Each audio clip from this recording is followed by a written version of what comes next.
Tuhan bersamamu dan bersama rohmu. Inilah Injil suci menurut Matius.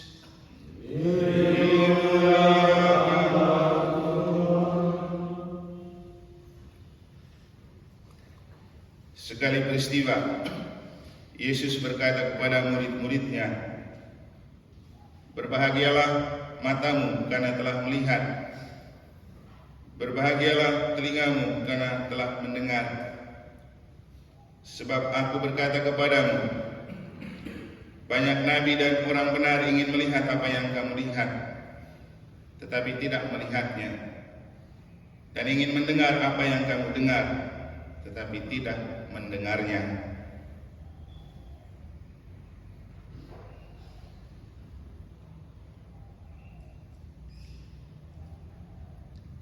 Demikianlah sabda Tuhan. Terpujilah Kristus.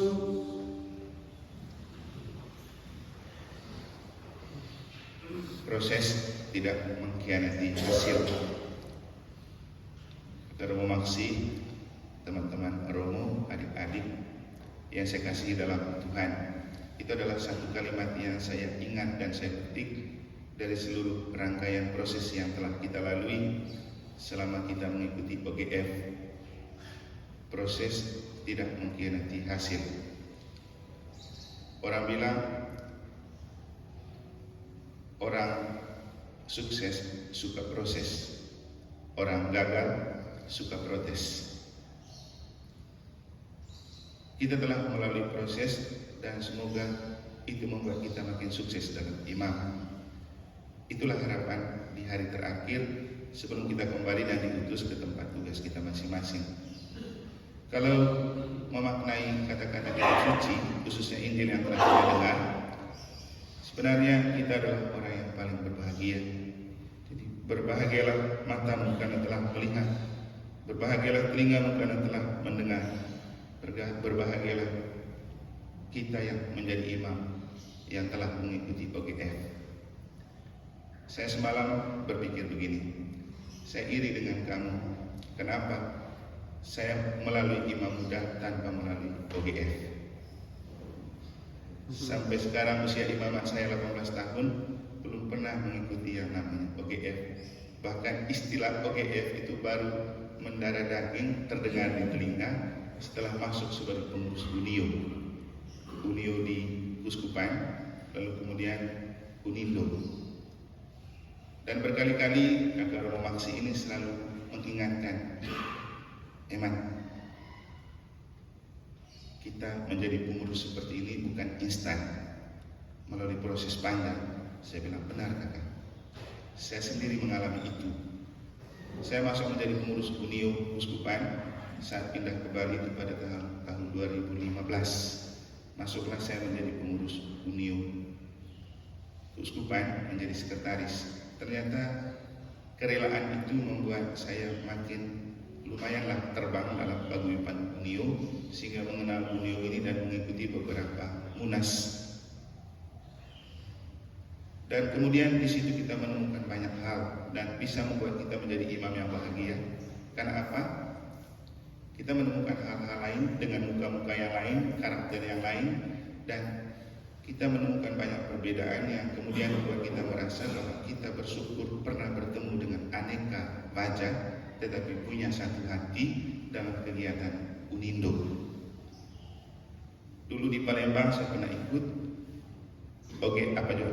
Munas online juga pernah saya ikut, dan terakhir itu Munas ke-14 di Mataloko. Dan Munas ke-14 itulah yang melahirkan yang oleh Romo Kris kemarin dikatakan sebagai proyek besar pengurus Unindo kali ini untuk melaksanakan OGF. Dan saya sendiri merasa kita beruntung dan berbahagia bisa menjadi imam yang pernah mengikuti OGF. Waktu baru datang saya ngobrol dan ngopi sama Romo teman kita dari paroki Santo Paulus Kapal. Dia bertanya, Romo, kita nanti buat apa selama OGF ini? Saya bilang, kita bertemu dengan aneka macam teman imam dari seluruh Indonesia, dari Sabang sampai Merauke. Itulah yang paling utama. Soal isinya, saya rasa apapun di dunia ini tentang pengetahuan kita bisa searching di Google. Tapi kita bertemu dan mengalami kebersamaan, itu tidak bisa kita searching di Google. Dan itulah yang telah kita alami selama beberapa hari ini. Kita saling diperkaya dengan macam-macam gaya, karakter, cara menempatkan diri, dan kita bisa bersuka cita bersama. Maka itulah yang membuat kita menjadi orang yang istimewa. Saya rasa di dunia ini orang tidak akan pernah menjadi istimewa kalau dia tidak pernah bahagia.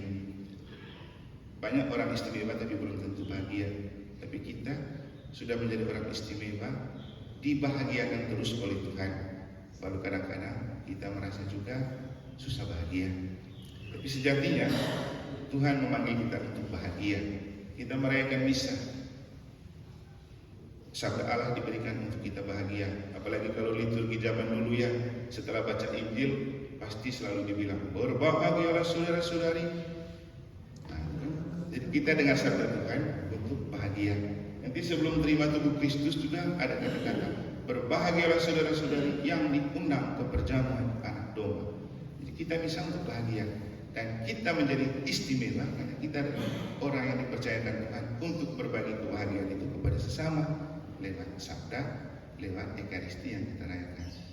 Jadi itulah kebahagiaan yang lebih besar dan membuat kita menjadi orang istimewa, lebih dari apapun keistimewaan di dunia, bahkan lebih dari keistimewaan daerah Yogyakarta. Apalagi ada pesan terakhir dari Yesus dalam Injil. Banyak orang yang ingin mendengar apa yang kamu dengar, banyak orang yang ingin melihat apa yang kamu lihat, tapi tidak bisa. Bahkan di situ masuk kategori nabi dan orang benar. Jadi nabi dan orang benar belum tentu bisa mendengar dan melihat apa yang kita dengar dan apa yang kita lihat. Dan saya rasa itulah keistimewaan imamat kita. Ketika di antara para nabi dan pewarta hanya kita yang bisa merayakan misa kan. Banyak orang pengkhotbah, banyak orang nabi.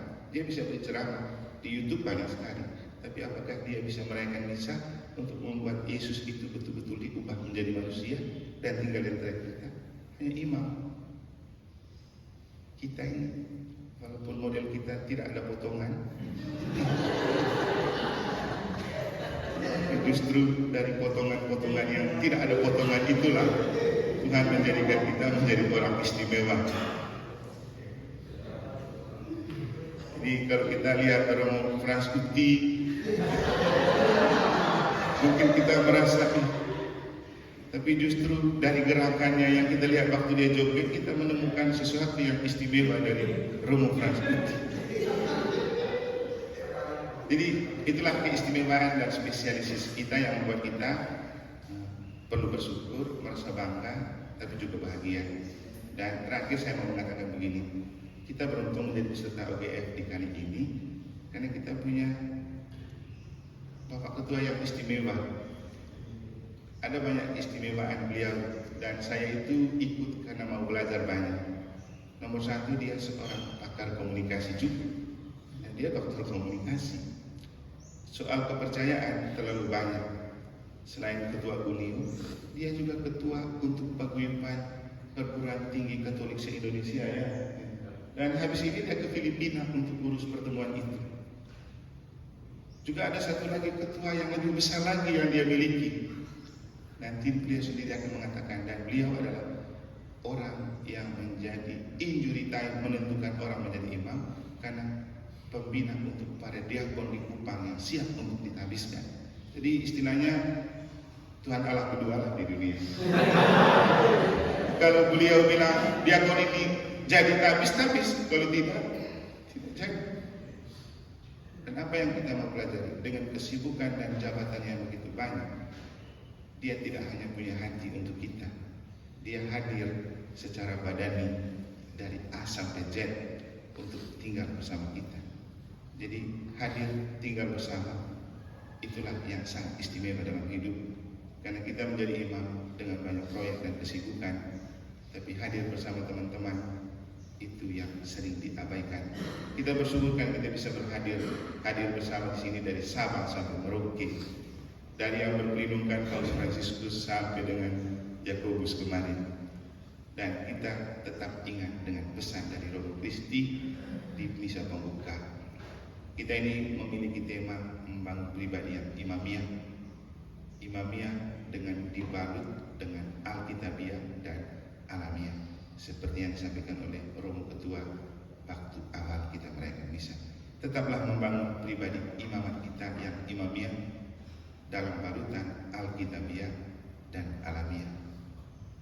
Dan yang berikutnya, ingat, kita memulai kegiatan ini dengan cerita tentang Maria Magdalena, seorang pribadi yang menunjukkan diri sebagai orang yang tak pantas dan tak layak, tapi dia punya hati untuk Tuhan, Tuhan punya hati untuk dia. Kita juga adalah kumpulan imam yang tidak pantas dan tidak layak, tetapi kita punya hati untuk Tuhan, dan Tuhan punya hati untuk kita. Maka sekali Tuhan jatuh cinta pada kita, teruslah kita jatuh cinta pada Tuhan dalam tugas karya dan pelayanan kita, dengan mohon bantuan doa Bunda Maria, Santa Ana dan Santo Yoakim, kakek nenek Yesus yang kita peringati pada hari ini. Semoga Tuhan memberkati. Amin.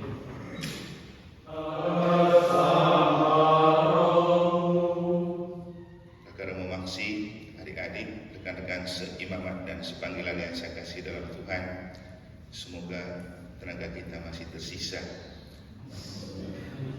masih full, dan semoga kita tidak hanya kembali memusatkan pikiran kita pada apa yang telah kita ikuti bersama, tapi juga mengarahkan hati kita pada apa yang kita rayakan hari ini.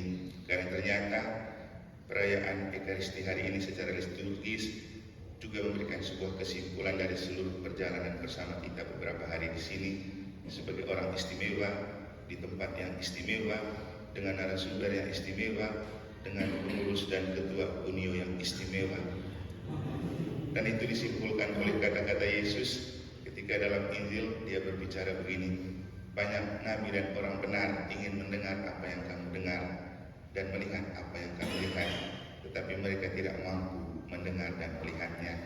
Itulah keistimewaan yang paling istimewa untuk kita di daerah istimewa Yogyakarta sebagai peserta OGF pertama untuk kepengurusan Kakak Romo Maksi. Kita juga menyadari bahwa tentu dalam konteks peringatan wajib Santo Yoakim dan Ana, kakek dan neneknya Yesus, membuat kita juga merasa mungkin kita juga adalah cucu yang paling istimewa di antara cucu-cucu dari kakek dan nenek kita, seperti Yesus menjadi anak istimewa dalam keluarga, dan akhirnya kita menemukan kita betul-betul menjadi orang yang istimewa di hadapan Tuhan. Kita mensyukuri rahmat panggilan dan perutusan Allah yang telah memanggil dan menempatkan kita sebagai pribadi-pribadi istimewa. Kita bersyukur untuk kesempatan istimewa yang telah kita alami bersama di sini selama kurang lebih 1 minggu, dan mari kita membagi dan membawa keistimewaan itu kepada umat dalam tugas karya dan pelayanan kita. Kita balik pada Ekaristi ini dengan menyesali dan memohon ampun atas segala dosa dan kesalahan